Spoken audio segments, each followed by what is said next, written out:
Welcome to this third session on Integrity Pact execution. I would rather say like critical aspects in Integrity Pact execution. Some of the most common risks encountered during Integrity Pact implementation.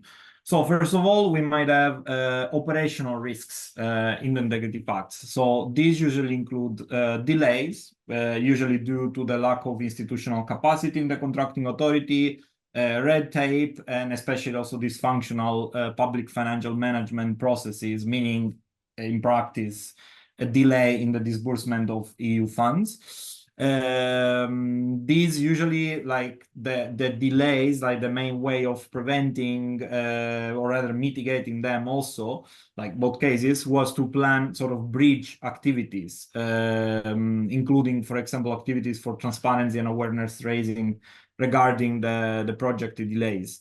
So a specific example of that emerged in the Integrity Pact EU pilot in the case of the Integrity Pact that was done to monitor the building of a tram line in Cagliari in Italy. In that case, there were if I remember well, most of the delays were due to dysfunctional project preparation process, because there was quite of an ambitious infrastructure project. And in that case, of course, there was some discontent among the city population and so on. And in that case, what TI Italy did to not let sort of the enthusiasm among the population about the Integrity Pacts to fade, they organized, like as a bridge activity, first of all, they provided a very much clear explanation on why those delays were happening, like including what kind of government processes there and lack of coordination were sort of happening, so that citizens could understand also that it was not up to the EP project that those things were happening. But they also organized, in the meanwhile, together with the contracting authority, they also organized an exhibition on the history of local transport in Cagliari and the role that the tramline would involve. Of course, like these activities were sort of to mitigate the damage of the delay, but nevertheless, they helped in calming down those stakeholders which initially were pretty much implicated in the Integrity Pact. Other cases, like more common, would be, of course, to organize awareness raising activities and policy activities, like, for example, trainings or conferences and so on, like depending on what kind of delays there. I would say the most important aspect, of course, which also fits within the tasks of the P, is always to clarify why delays are happening and providing recommendations on how to avoid them in the future. Another type of very common operational risk in the Integrity Pacts is legal obstacles, so restrictions to access to information and monitoring, which we already discussed very much in detail yesterday, or the fact that commitments in the Integrity Pact may clash with the national rules. So as we discussed yesterday, the most effective way to prevent and mitigate such obstacles is to, of course, carry out an adequate mapping of the legislation in the country, and also to adapt those provisions in the draft of the Integrity Pact. This is something that, of course, as we said yesterday, we stressed a lot about the importance of really making sure that the Integrity Pact can work together with the legislative framework of a country. And as we said, of course, it's in some cases it might happen that it doesn't fit exactly with the idea that we have of the Integrity Pact. Nevertheless, implementers should always try to adopt incremental complementing approach to that. But of course, being mindful of the potential obstacles, like, for example, we saw yesterday related, for example, to mandatory or voluntary signature by the bidders, or restriction to access information and monitoring and so on. These are all things that need to be understood before to avoid problems later. So this is the first category of risks, operational risks. Then another one is mostly reputational risks in the Integrity Pact. And what we have observed from practicing in the Integrity Pact EU pilot, there were mostly three types of specific risks that were common. So misunderstanding of the Integrity Pact, so doubts regarding the role of the monitor or the Integrity Pact itself, and this was raised usually either by the media or by sort of other public institutions, which like the central government, for example, which did not have a direct law on the Integrity Pact.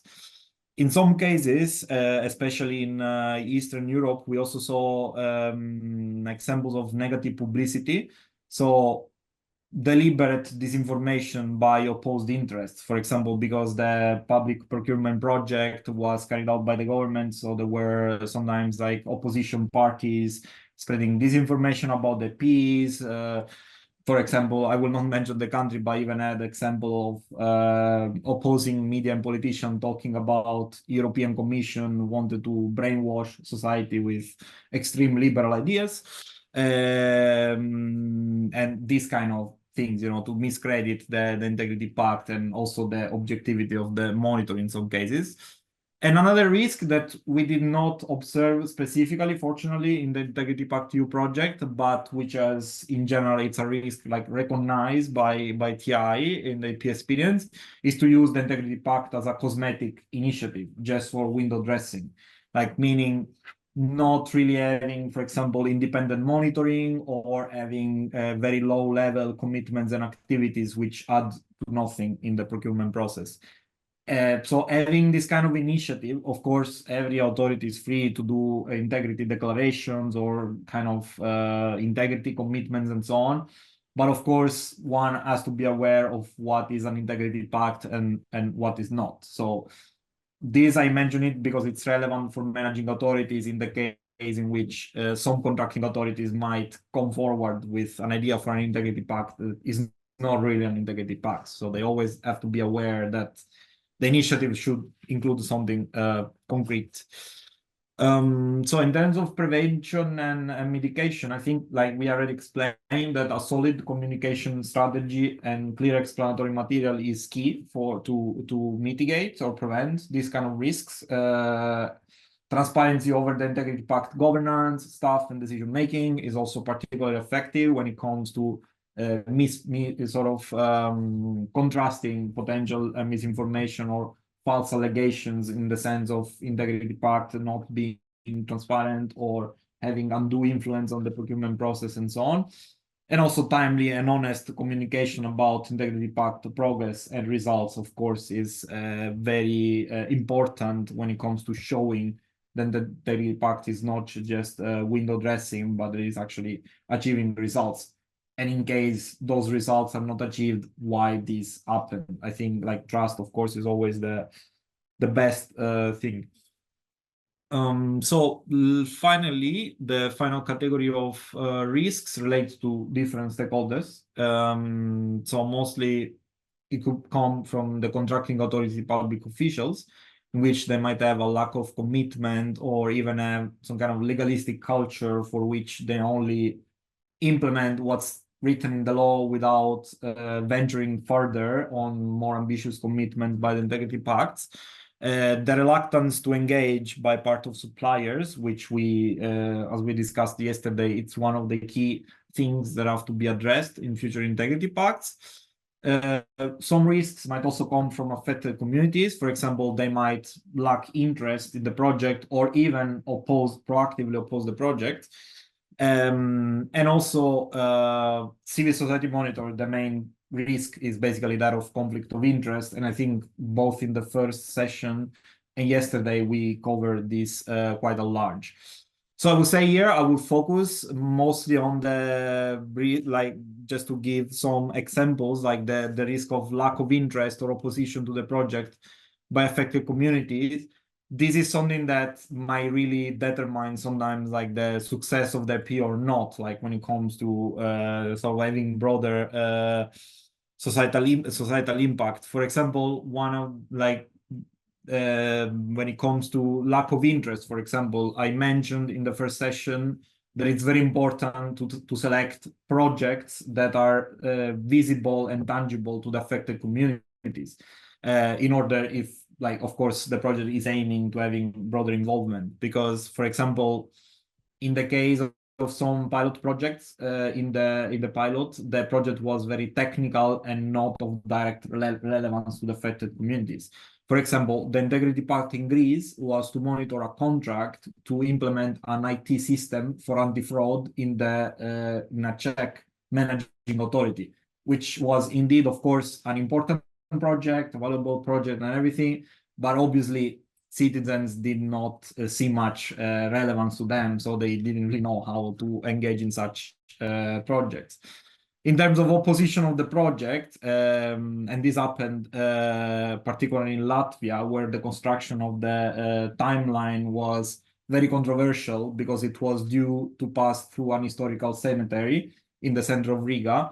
So there were actually active opposition, not only by citizens, but also by other stakeholders. And of course, this complicated the situation very much for the civil society monitor, which then found itself in an awkward situation there, of course, to have to explain that they were just monitoring the project and not proactively sponsoring it. So, but in that case, it's good to note that the Integrity Pact can also work as a way for the civil society organization to mediate between those disagreements, especially when it comes to large infrastructure projects. So the main way of sort of mitigate or prevent these risks is, of course, to do a well-informed project selection according to the criteria that I listed, especially the ones related to value to the different stakeholders. Having an adequate consultation and engagement in the Integrity Pact drafting and preparation, that's particularly important for suppliers. And also, of course, that they should obtain concrete benefits from the EP activities and commitments. And for the civil society monitoring, I think it's pretty important to have provisions for the management of conflict of interest. Well, last aspect to consider in the Integrity Pact implementation is monitoring, evaluation, and learning.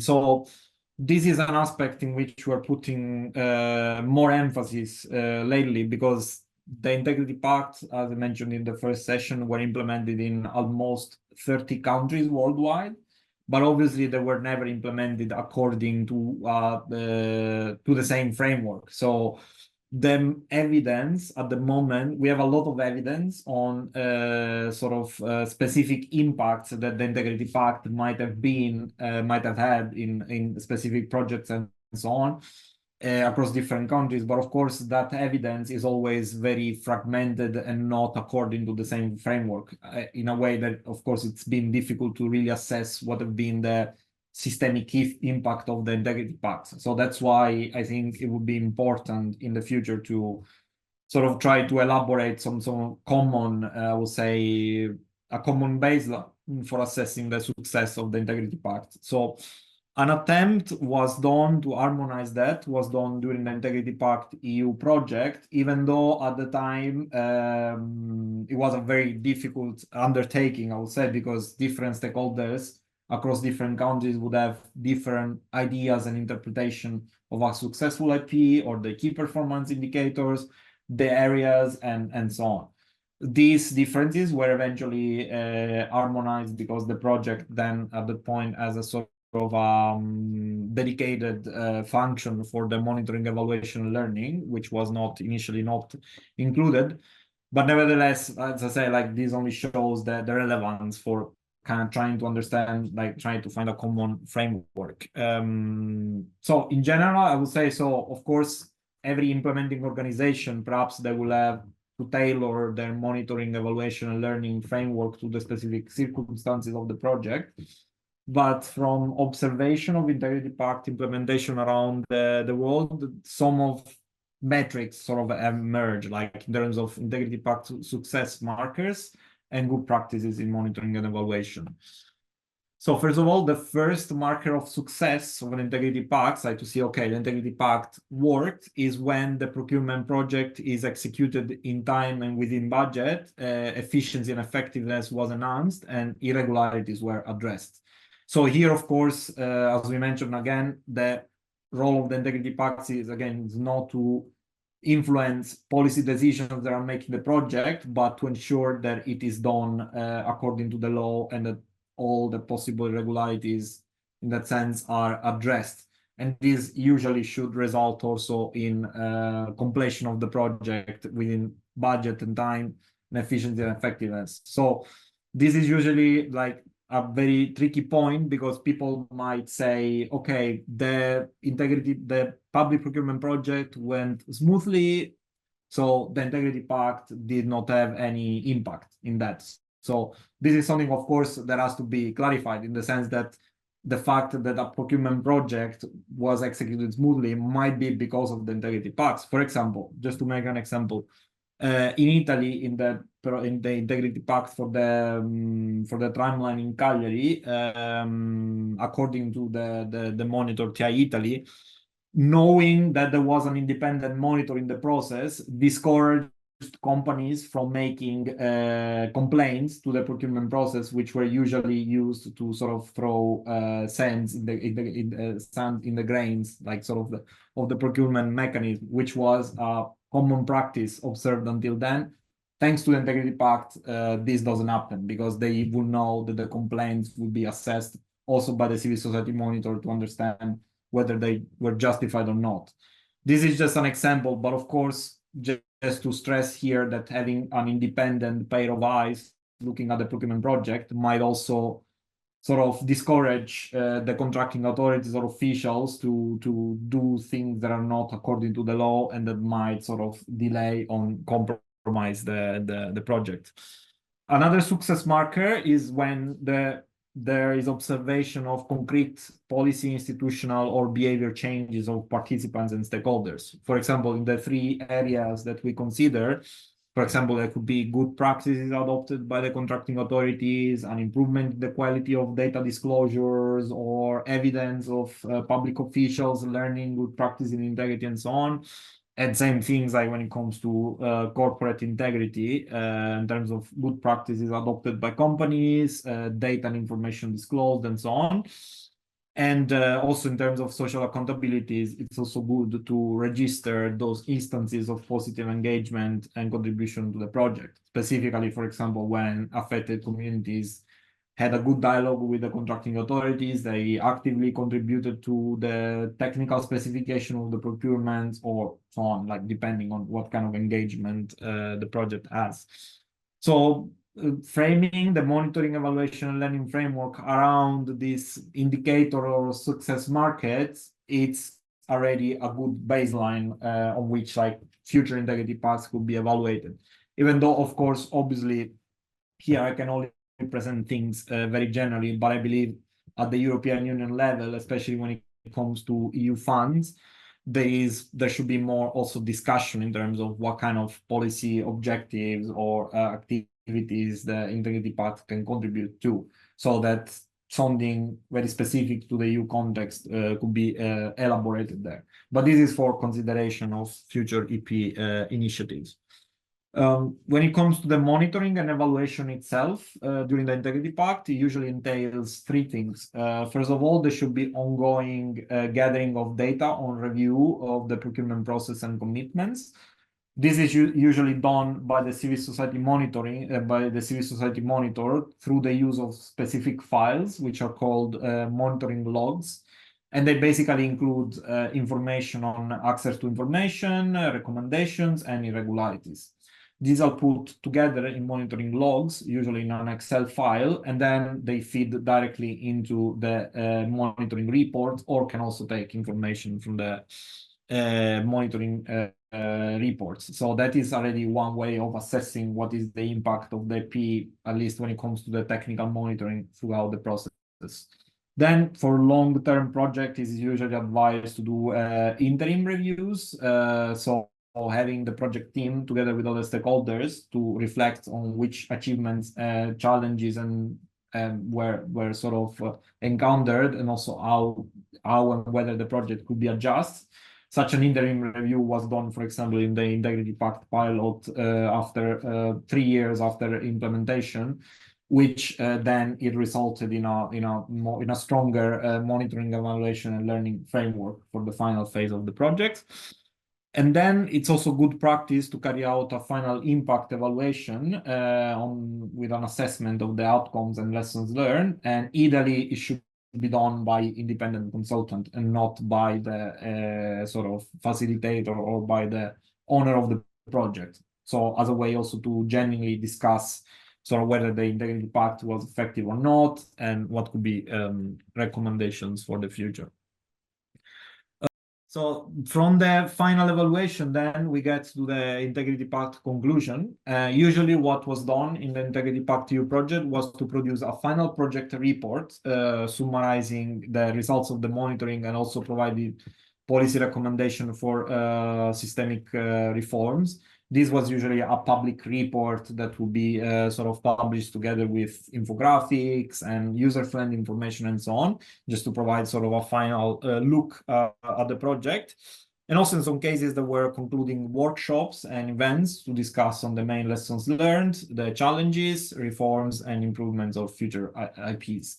So these were sort of the two main basic kind of activities, and I don't think there would be much more to say about that. Of course, like every authority will have to consider what's more appropriate to the national context, but I would say having these two final outputs that then can be linked to other sort of government activities, for example, audits, is usually very useful. From those, then stakeholders can take two decisions. First of all, conclude the initiative and follow up with the monitoring of policy recommendations, if any were provided to the government or to the managing authority. This can be done by the civil society organization, for example, or in the case in which they involve the contracting authority, they could also monitored by the managing authority. This will depend, I guess, on the specific context. Another option is the replication and scaling up of the Integrity Pact, which we will discuss in the session tomorrow. And yeah, that's it for today.